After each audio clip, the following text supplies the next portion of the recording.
more comfortable or more popular move than the last time they did it?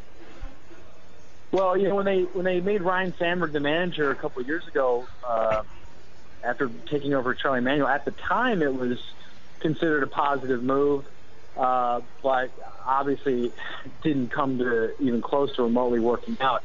I think this one makes sense for this reason and this reason only.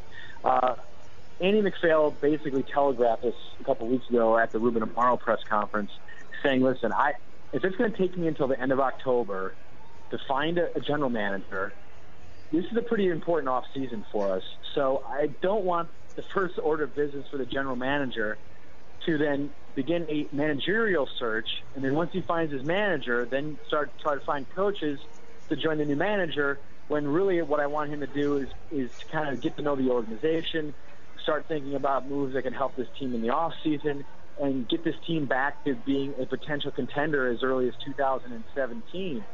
So, the team's not going to win next year anyway, no matter who's manager. So I know a lot of people say, well, why don't you go out and get a stud manager this offseason? Well, it probably is not going to – it doesn't matter. And to be honest, I think Pete's done a pretty good job. He's done a couple things that Ryan Sandberg did not do, which was bring energy into the clubhouse and communicate with his players. And I think both of those things have been a positive. A lot of the players seemed excited yesterday that Pete's going to be around at least for one more year. And then, hey, after next year, the new general manager, if he doesn't like what he sees, he has the option of moving on. If he likes what he sees, then he can pick up that club option for 2017. Yeah, Todd, I guess the obvious question would be, is that going to deter possible GM candidates if they can't pick their manager? They come in and say, well, I like the job, but I want to handpick my own guy. Do you think that would wipe off any of the guys that they'd be interested in?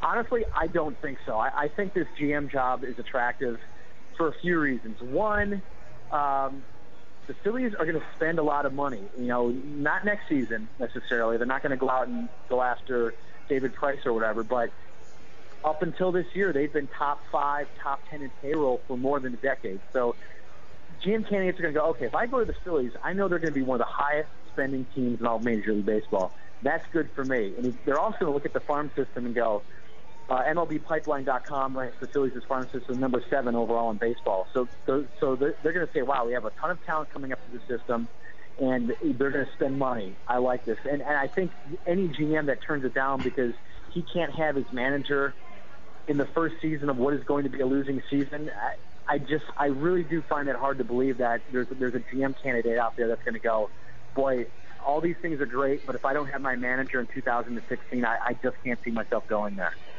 Todd Zolecki, MLB.com, Phillies beat writer, and of course the Phillies finishing out the string here, trying to avoid 100 losses as they are going to throw Alec Asher tonight against former Philly Jared Kosar. I know Andy McPhail said he expects Ryan Howard to be back. Is that something that would be a shock if he's not back here? I mean, is Howard pretty much resigned to the fact that he's going to be back here too? I know he's done pretty much for the rest of this year, but you guys get a chance to really see whether he feels like he'll be back for spring?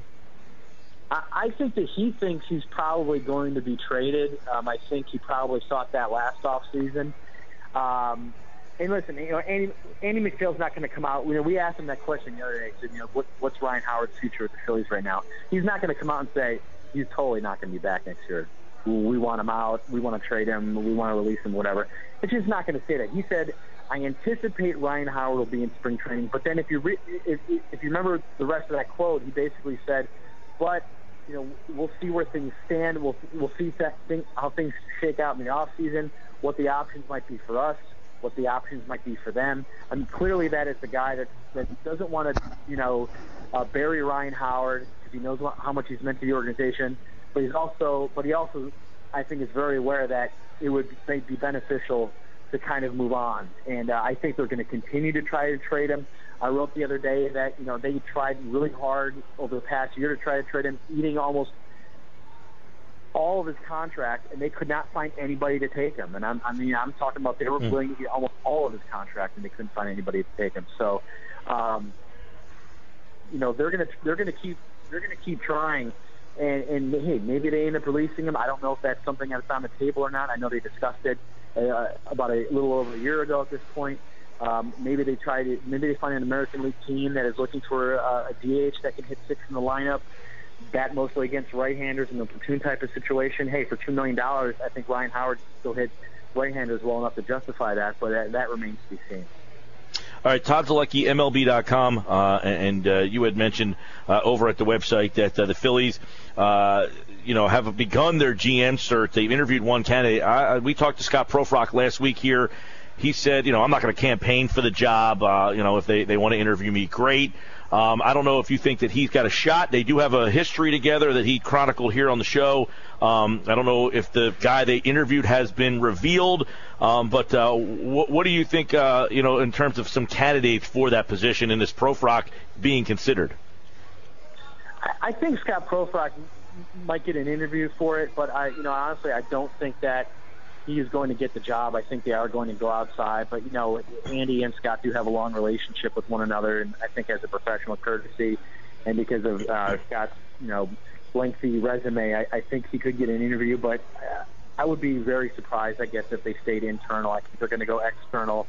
And a name I mentioned as far back as June when Andy was about to be announced as the incoming Phillies president. I mentioned Matt Klentak of the Angels. He's the assistant GM there. Andy hired him as one of the youngest executives in baseball with the Orioles when Andy was still with Baltimore.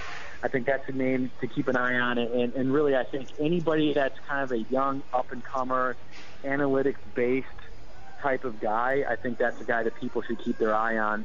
I guess they could go old school and go the more traditional route, but it seemed pretty clear that John Middleton wants a young, analytical type of GM. And, hey, you know what? If your boss just hires you and he says, this is a guy I want, I think most of the time you're probably going to do what your boss wants you to do. And John Middleton is Andy McPhail's boss. And for that reason, I think, one of those younger guys is going to be the ultimate hire.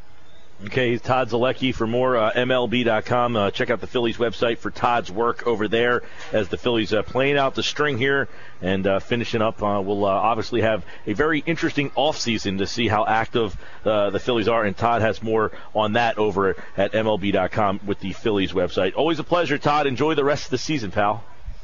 Hey, thanks, Mike. Appreciate it. Always good to catch up with Todd Zolecki.